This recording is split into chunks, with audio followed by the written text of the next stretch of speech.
শনি মঙ্গলবারের রাত মানে ভয়ের রাত।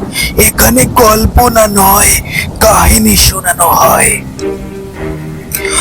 আমাদের ভূতের বাড়ি চ্যানেলের আজ 25তম এপিসোডে আপনাদের সকলকে স্বাগত।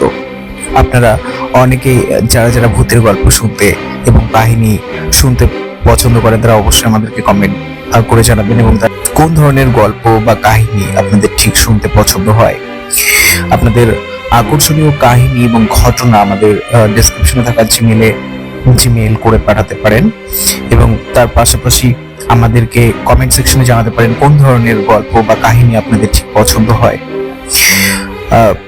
তো আজকে আমরা আমাদের 25তম এপিসোডে আপনাদের সামনে একটা নতুন গল্প নিয়ে হাজির হয়েছি। তো আমরা আমাদের আজকের নিবেদন গলা কাটা ভূত। তো শুরু হচ্ছে গলা কাটা ভূত।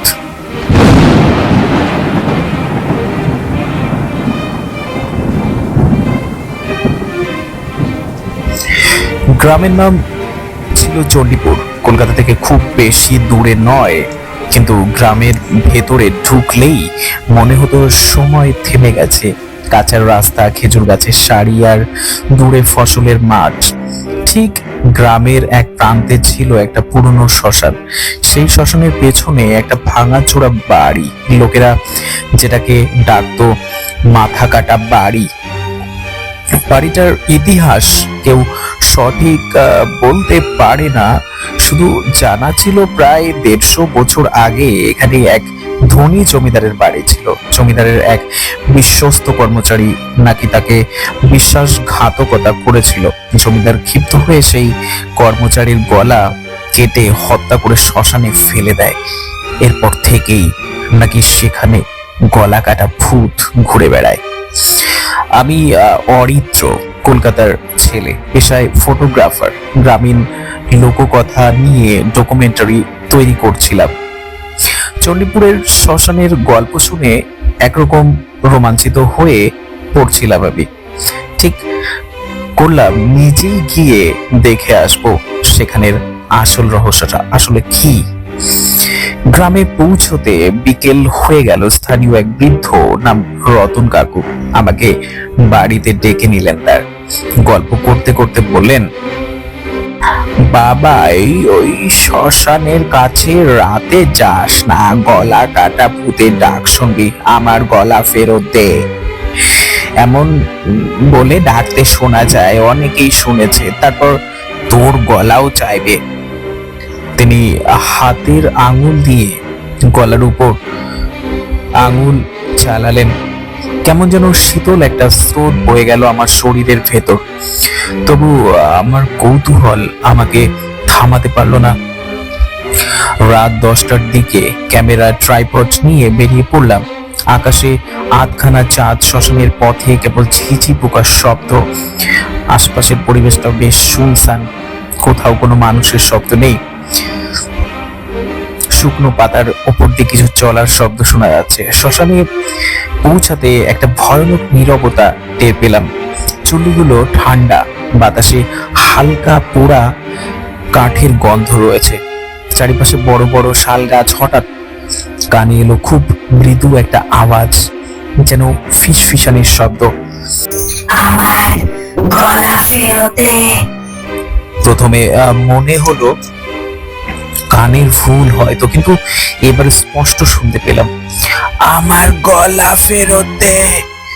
গলার স্বর যেন একেবারে গলা কাটা অবস্থার মতো, কর্কশ, ফাঁকা।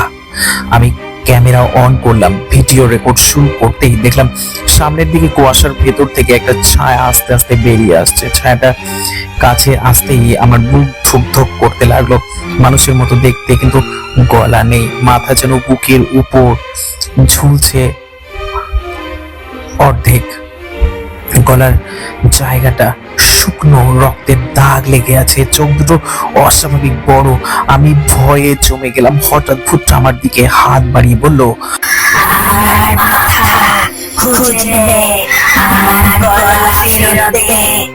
ওর হাতের আঙুলে কাটার মতো নখ। আমি ক্যামেরা ফেলে দৌড় শুরু করলাম, কিন্তু পায়ে যেন শক্তি নেই, পেছনে তাকিয়ে দেখি ভূতটা হাওয়ার মতো ভেসে আসছে।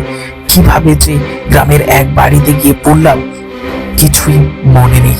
দরজাটা ঢুকতেই বাড়ির মালিক দরজা খুলে ভেতরে টেনে নিল আমায়। তিনি ছিলেন এক সাধু স্বভাবের মানুষ, নাম কালী শঙ্কর। তিনি আমার কপালে গঙ্গা জল ছিটিয়ে দিয়ে বললেন, তুমি কি ওই শ্মশানে গিয়েছিলে? আমি কাঁপতে কাঁপতে মাথা নাড়লাম। তিনি একটা মাটির প্রদীপ জ্বালিয়ে মন্ত্র পড়তে লাগলেন। ধীরে ধীরে আমার বুকের চাপ অনুভূতিটা কমতে লাগলো। কালীশঙ্কর বললেন, ওই ভূত শান্ত নয়, জমিদার ওকে মেরে মাথা কেটে ফেলেছিল, মাথাটা আলাদা করে মাটির নিচে পুঁতে রেখেছিল, তাই ওর আত্মা শান্তি পায়নি। যে যায় তার গলাটা নিতে চাইছে, ভাবছে কেউ যদি মাথাটা খুঁজে বের করে দেয় তাকে। আমি কালী শঙ্কর মশাইয়ের কথা শুনে বললাম, তাহলে আমরা মাথাটা খুঁজে বের করতে পারি না? তিনি বললেন, হবে, তবে বিপদ আছে।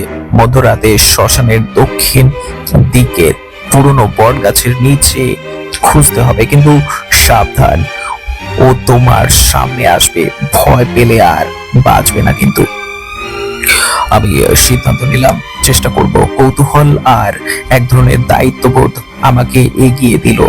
রাত 12টার পর আমি কালী শঙ্করের সঙ্গে শ্মশানে ফিরলাম, হাতে প্রদীপ, কাঁধে ক্যামেরা। দক্ষিণ দিকের বট গাছের নিচে ঘুরতে শুরু করলাম। হঠাৎ এক প্রবল হাওয়া বইতে লাগলো। গাছের ডাল থেকে শুকনো পাতা ছড়ছে, কানে আবার সেই একই শব্দ, আমার গলা ফেরত দে। কিন্তু এবার শটটা রাগান্বিত।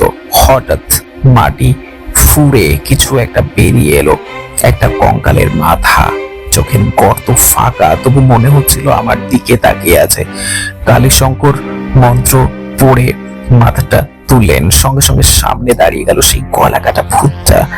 এবার ওর চোখ থেকে রক্তের ফোঁটা পড়তে লাগলো। মাথা দে। কালীশঙ্কর প্রদীপের আগুনে মাথাটা স্পর্শ করতে অদ্ভুত এক আলো বেরিয়ে এলো। আলো গিয়ে ঢুকে গেল ভূতের শরীরে। মুহূর্তের মধ্যে ভূতটা ধীরে ধীরে মিলিয়ে গেল, চারিপাশের হাওয়া শান্ত হয়ে থমকে গেল। আমি হাঁপাতে হাঁপাতে বসে পড়লাম। মনে হচ্ছিল এক অদ্ভুত চাপা ভয় সরে গেছে বুক থেকে।